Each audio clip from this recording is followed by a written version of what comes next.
Halo guys, Nelson di sini dan kali ini aku akan memberikan 10 tips penting bagi kalian untuk pengguna iPhone yang telah mengupdate ke iOS 14 sama seperti yang telah aku gunakan kurang lebih dari Juli. Aku sudah mengikuti betanya dari awal dan bertepatan tanggal 17 September kali ini kalian sudah bisa mendownload iOS 14 di handphone kalian. Tapi memang tidak semua, jadi jika ada handphone kalian ada di list gambar ini, kalian bisa mendownload iOS 14 hari ini juga. Selain iOS 14, Apple telah mengeluarkan beberapa software ya. Jadi iOS 14, lalu ada iPadOS 14, lalu adanya juga watchOS 7 untuk Apple Watch kalian, dan juga tvOS. Yang terakhir mungkin dari macOS ya, harusnya kita mendapatkan macOS Big Sur, tapi ini belum keluar. Jadi mereka hanya memberikan untuk browsernya saja. Untuk Safari-nya kalian bisa download. Jika kalian menggunakan macOS Catalina ataupun macOS sebelumnya, kalian bisa download Safari untuk seri 14. Jadi lebih bagus lah untuk browsernya. Baik, bagi kalian nih yang mau mengerti untuk masalah fullnya iOS 14 itu apa, kalian bisa klik link di atas. Ini video yang sebelumnya aku telah bikin, yaitu video pertama NHTech ID ya. Jadi untuk apa saja yang bisa di iOS 14 ada di sana, tapi bagi untuk kalian yang menonton video ini lebih fokus ke tips-tips yang harus kalian lakukan agar kalian mendapatkan experience terbaik di iOS 14 yang telah kalian gunakan di iPhone kalian. Oke guys, jadi untuk tampilan seperti ini iOS 14, mungkin kalian sudah pernah tahu juga di bulan Juli kemarin ya untuk masalah betanya. Dan ini aku memberikan beberapa tips lah, 10 tips ke kalian. Jadi yang pertama untuk masalah widget. Ini kalian tahan di bawah, kan nanti kalian bisa tambah nih widgetnya. Nah ini ada namanya Smart Stack juga. Jadi misalnya kalian mau nambah hal yang sama, jadi bisa kalian tumpuk nih, 2. Jadinya nanti widgetnya akan bisa kalian scroll. Jadi contoh seperti ini kan aku tambahin jadi ada 3.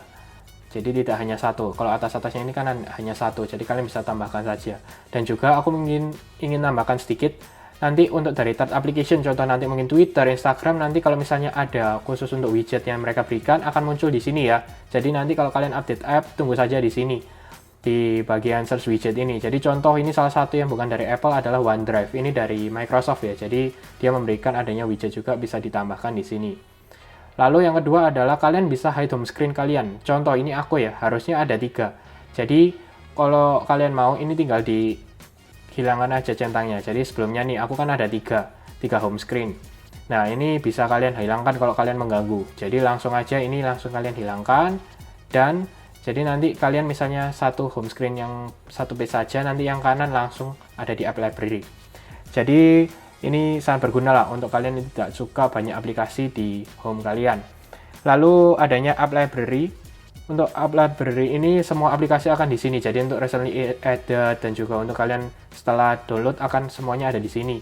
Nah misalnya kalian kalau bingung nih, misalnya cari, waduh ini misal aplikasiku dimasuk apa ya, sosial atau tidak, langsung aja di app library, langsung kalian pilih sesuai namanya, sesuai search aplikasinya. Jadi bisa di scroll ataupun bisa dicari Instagram seperti itu. Jadi bisa saja langsung. Baik, yang selanjutnya adalah untuk masalah AirPods, ada update firmware terbaru. Jadi contoh kalian menggunakan AirPods Pro ataupun menggunakan AirPods yang seri 2. Jadi misalnya kalian buka ya, kalian akan setting masuk ke Bluetooth. Kan ini nanti akan connect ya, AirPods 2 contoh misalnya. Nah, AirPods 2 nanti akan ada kalian cek di masalah versionnya. Jadi kalau masalah versionnya ini misalnya 3A283 berarti sudah terupdate dan bisa lebih bagus di iOS 14. Nah, apa bedanya? Jadi bedanya antara AirPods 2 dan AirPods Pro, nanti ini akan adanya spatial audio. Spatial audio ini khusus di AirPods Pro tapi ya. Nah, untuk di AirPods Pro ini nanti kalian akan mendapatkan suasana seperti menonton bioskop. Nah, lalu untuk apa gunanya untuk di AirPods generasi 2? Jadi untuk di AirPods generasi 2 nanti kalian akan bisanya auto switching. Jadi contoh, kalian misalnya mendengarkan musik di Apple kalian, connect dengan AirPods, lalu kalian juga connect ya dengan iPad, dengan AirPods yang sama, nanti akan bisa auto switching, dimana ketika kalian buka YouTube di iPad, nanti otomatis suaranya yang keluar di AirPods kalian adalah dari YouTube, bukan dari iPhone lagi, karena yang terakhir yang diklik yang mana. Tapi kalau misalnya kalian mau menolak pun bisa, jadi nanti ada settingnya di atas, kalian bisa nolak untuk menggunakan suara di iPad. Selanjutnya untuk masalah Safari. Jadi untuk Safari ini ada setting baru yaitu Privacy Report ya. Jadi kalian contoh ini aku buka apple.com, nah di atas ini ada privacy reportnya. Kalau misalnya ada nanti akan muncul di sini. Misalnya contoh ini website by trackers contacted, ini ada dari mana saja, itu kalian bisa tahu di sini. Lalu beberapa menu yang lain adalah ada request desktop size seperti sebelumnya, dan juga website settingnya jadi lebih lengkap. Ada user reader automatically, lalu ada allow untuk masalah kamera, microphone, location, semuanya ada diatur di sini. Lalu yang paling penting lagi adalah misalnya nih kalian tidak menggunakan Safari ya, jadi kalian menggunakan Google Chrome. Gampang, jadi kalian menggunakan setting, sekarang bisa buat default. Jadi masuk aja cari ke Google Chrome. Nyari Chrome contoh ya. Chrome, oke. Nah, nanti di sini adanya default browser app.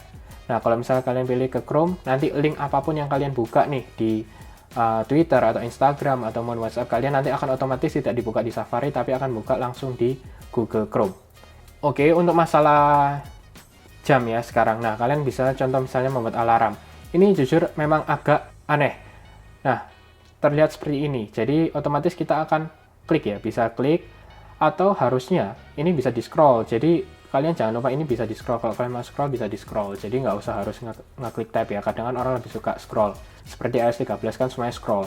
Jadi di sini ada pilihannya antara scroll atau kalian mau ngeklik bisa. Jadi bukan berarti ini hanya harus diketik, tapi bisa untuk scroll. Itu untuk tips dari aku lah, itu menurutku penting karena ini agak tidak terlihat. Baik, untuk masalah location sekarang ya. Jadi untuk masalah location ini bisa kalian berikan untuk dimatikan masalah precise location. Nah, sekarang setiap locationnya ada menu.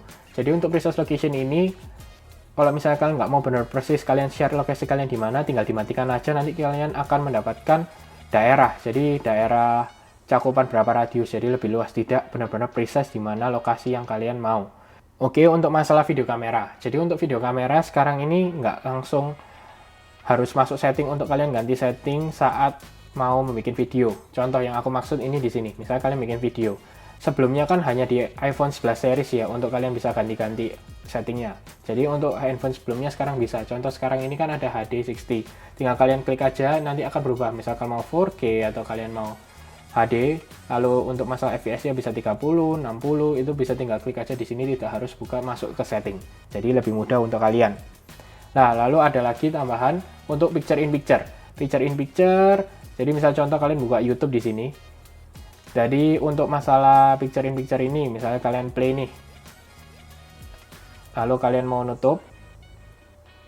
Nanti bisa kan sebelumnya seperti ini, close ya.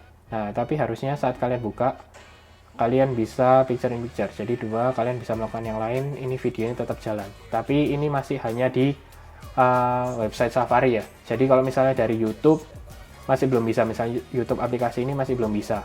Nanti kita akan lihat aja perkembangannya. Jadi third party akan update-nya untuk masalah video yang akan diberikan di YouTube. Tapi dengar-dengarnya dari berbagai percobaan untuk YouTube ini masih hanya untuk yang YouTube Premium. Jadi untuk YouTube biasa tidak bisa. Baik, yang terakhir adalah backtab. Jadi ini fitur yang aneh juga, tapi bisa useful lah bagi kalian yang mau. Jadi di accessibility, lalu untuk masalah touch. Jadi di touch ini, nah ini nanti di touch adanya backtap. Nah ini untuk di masalah backtap, kalian bisa nyalakan. Lalu mau double tap, contoh misal double tap kalian mau apa? Misalnya double tap harus ke home. Jadi misalnya sudah kalian nyalakan, kalian buka Twitter nih, contoh aku ya. Lalu backtap, tik-tik, langsung kembali ke home. Jadi otomatis. Instagram, tik-tik, langsung balik ke home. Nah seperti itu. Baik, jadi itu adalah tips dari aku. 10 tips yang penting yang bisa kalian lakukan. Jadi semoga dengan video ini kalian bisa mendapatkan experience yang terbaik yang diberikan di iOS 14 di handphone kalian. Oke, aku harap kalian suka dengan video ini. Jangan lupa untuk share, like, subscribe, dan sampai ketemu di video selanjutnya.